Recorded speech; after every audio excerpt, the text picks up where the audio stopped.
notre choix du soir. Pour évoquer l'histoire de l'État hébreu, Serge Moati a réuni des personnalités israéliennes et arabes nées en 1948, sur France 5 à 22h40. Le Monde, 10 juin 2018 à 18h, mis à jour le 10 juin 2018 à 21h02, par Antoine Flandrin. Documentaire sur France 5 à 22h40. Ce cadre intimiste, le réalisateur retrouve sa cousine, arrivée à Jérusalem en 1950 à l'âge d'1 an, avec son père, ardent sioniste ayant quitté la Tunisie pour fonder un nouveau pays.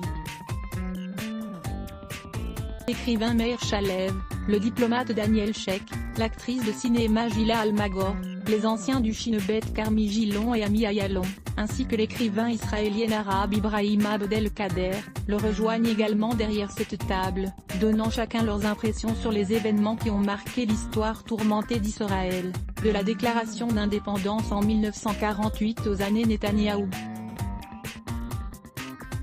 Les propos de ses interlocuteurs, presque tous nés comme lui au lendemain de la Seconde Guerre mondiale, sont portés par des images d'archives ainsi que par des photos personnelles.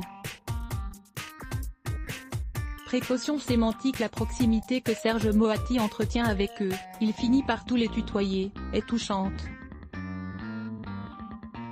Le réalisateur veut montrer qu'il comprend tout le monde, même ceux qui tiennent un discours irrationnel. Ainsi, lorsque Daniela Weiss, la chef de file du Gush Emunim, mouvement politique et messianique israélien créé en 1974 afin d'établir des colonies juives en Cisjordanie, Judée-Samarie biblique, lui dit que c'est le bon Dieu qui lui a commandé de quitter Tel Aviv pour s'implanter en Samarie, Serge Moati lui demande, les paumes ouvertes, comment il t'a parlé, Dieu ? S'il la pousse dans ses retranchements, lui rétorquant que ce n'est pas Dieu qui a gagné la guerre des 6 jours, mais l'armée israélienne, le réalisateur tient à ne froisser personne côté israélien. En témoignent les précautions sémantiques auxquelles il recourt lorsqu'il évoque la colonisation dans les territoires palestiniens occupés, ce qu'on nomme implantation si on est de droite, colonisation si on est de gauche. Mise en scène rappelant la scène avec la même naïveté assumée, Serge Moati interroge ses interlocuteurs israéliens arabes. Un procédé qui se révèle moins efficace, sinon gênant, notamment lorsqu'il demande à l'écrivain Ibrahim Abdelkader, « Et c'est ça que vous appelez la Nakba ? Et c'est les Israéliens qui ont fait tout ça ? C'est eux qui vous ont chassés ?»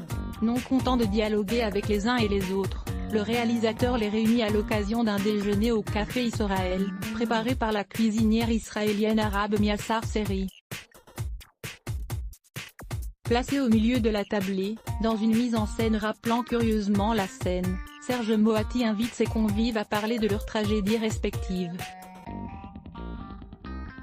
Sans acrimonie, la professeure d'arabe Ananin Majadel lui fait remarquer que, s'il y a bien 2 tragédies, la tragédie palestinienne est un peu la conséquence de la tragédie juive.